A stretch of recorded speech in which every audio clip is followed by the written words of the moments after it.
کوم قرآن چې موږ تاسو نن بې وفایي ورسره هغه قرآن چې موږ تاسو تلاوت ته نه یولی هغه قرآن چې موږ او تاسو د ځان لپاره یو غټ بوج بولو چې راوایه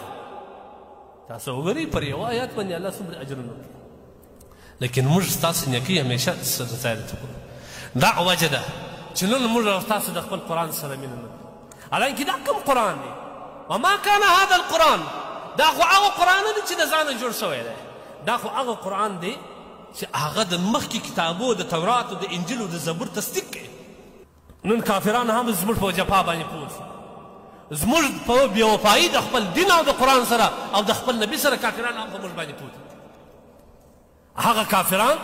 چې هغه د دنیا سخت متعصبین خلک دي هغه ضدناکه دي هغه شکست خورده قوم دی دا خلک چې کله شکست وخوري باره نو بل څه نه وي په یو کور ته ډبرې راوغورځو د دې په پټه د دې شمسي ماتې کړه دا نن هغه شکست خورده قوم دی د رسول الله صلی الله علیه وسلم په دور کې دې ته بار بار چیلنج ورکول شوی دی که تی قرآن دا د ځانه بولي العیاذ بالله یا سحر و جادو بولي یا د شاعر کلام بولي فاتو بصورة بمثله یو صورت د دې مثل راوړئ من استطعتم من دون الله خپل پلارانو نیکهګانو ټول سره راجمع کړي یو صورت راوړئ لیکن دا ټول به عاجز په ټولو باندې د قرآن یو صورت مثل نه سوی راوړی ټول عاجز هغه وخت کې د مسلمان دبدبه وه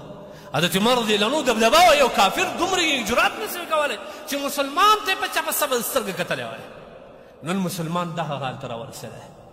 د دنیا پر سر باندې 1.2 تعداد باندې مسلمان شته یعنې څه مطلب 2 عربه په لږ کم باندې مسلمانان شته د ځمکې پر سر 2 عربه مسلمانان 50 مملکتونه د مسلمانانو د قبضې لاندې دي دا اسلامي حکمراني په دې کې شته 50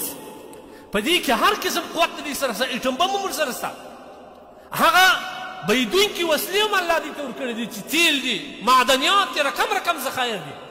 لیکن الله سبحانه وتعالی چې کله دې قرآن ته خپل نبي سره جفا شروع کړه قرآن ته اشاره وکړل الله د کافرانو څخه د دې دبدبه وایسته د کافر په زړه کې دومره دبدبه نه سو پاته